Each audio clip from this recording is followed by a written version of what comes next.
கலைஞர் கருணாநிதியை பற்றி சரோஜா தேவி அம்மா என்ன சொல்கிறாங்கன்னு கேட்கலாம். திரு கருணாநிதி சார் அவரை பற்றி அவர் எப்படின்னா அவர் தான் தமிழ் தான் கருணாநிதி சார். அவருடைய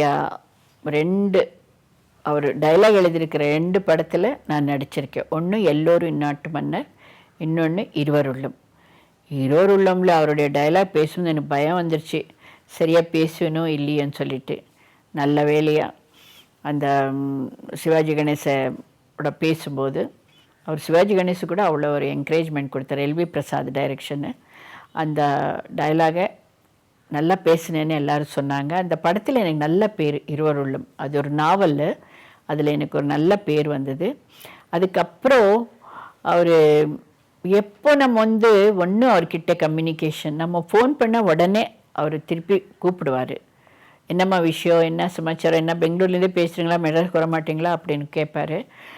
இப்போ கொஞ்ச நாளைக்கு முந்தி எனக்கு உடம்பு சரியில்லாமல் நான் மெட்ராஸில் இருக்கும்போது அவருக்கு ஃபோன் பண்ணேன். உடனே லைனுக்கு வந்தார்.